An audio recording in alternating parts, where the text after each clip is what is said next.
ये कहानी है एक ऐसे लड़के की जो लाइफ में बस जीतना चाहता था। जब उसका जन्म हुआ तो घर वाले बहुत खुश थे और मोहल्ले में लड्डू बट रहे थे। ऐसे मानो खुशी के मारे सब पागल हो रहे हो।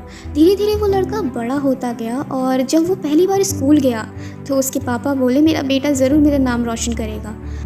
जब वो स्कूल से घर आता है तो फ्रेश होकर खेलने को निकलता है। तभी पापा आते हैं और बोलते हैं बेटा ये पढ़ाई का वक्त है, अगर इस टाइम में ऐसे खेलते रहोगे तो ज़िंदगी में आगे कभी नहीं बढ़ पाओगे। पर बेटा सुनता नहीं था और खेलने की जिद करने लगता। तभी माँ आती और बोलती उसे खेलने जाने दो, बेचारा पढ़ पढ़ के थक गया होगा, क्या करेगा, क्योंकि आखिर माँ तो माँ होती है। इसी तरह दिन गुजरते गए, महीने निकल गए और साल निकल गए। अब उस लड़के ने 12वीं तक पढ़ाई कंप्लीट कर ली थी। लाइफ में आगे क्या करना है, उसका इंटरेस्ट किस में है, ये उसे पता नहीं था।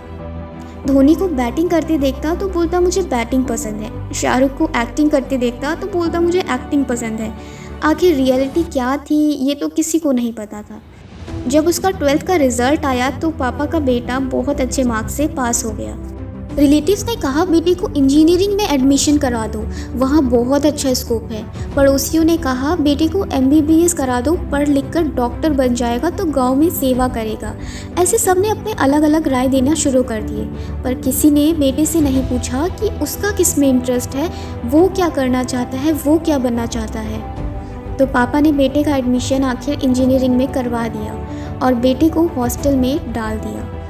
जब बेटे ने इंजीनियरिंग की फर्स्ट क्लास अटेंड की तो उसे बोरिंग सा लगने लगा, उसे कुछ समझ ही नहीं आ रहा था। ऐसे ही दिन बीतते गए, लड़का अपनी तरफ से मेहनत करता रहा, फिर भी उसे इंजीनियरिंग समझ नहीं आ रही थी। सिर्फ फैमिली प्रेशर की वजह से वो पढ़ाई करता रहा। एग्ज़ाम हो गए और रिज़ल्ट आया तो वो उसमें फ़ेल हो गया। उसने घर में किसी को नहीं बताया कि वो इंजीनियरिंग में फ़ेल हो चुका है और उसे समझ नहीं आ रहा था कि वो कैसे बोले, क्योंकि उसके पेरेंट्स का सपना था कि वो एक इंजीनियर बनेगा। तो उसने डिसीजन लिया कि वो सुसाइड कर लेगा, क्योंकि ना तो वो पेरेंट्स का सपना पूरा कर सका और ना ही उसे इंजीनियरिंग समझ में आती थी, तो वो सुसाइड कर लेता है। दोस्तों, इस स्टोरी से मैं आपको ये समझाना चाहती हूँ कि आप अपने अंदर के टैलेंट को जल्दी से पहचानो, वरना कहीं देर ना हो जाए।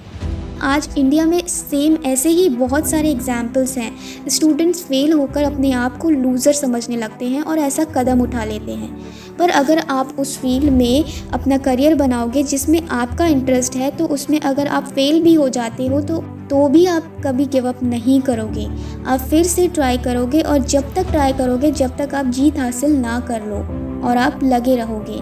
आई होप आपको ये वीडियो अच्छी लगी होगी। वीडियो अच्छी लगी तो कमेंट करके ज़रूर बताएं एंड ऐसी ही वीडियोस के लिए चैनल को सब्सक्राइब करना ना भूलें।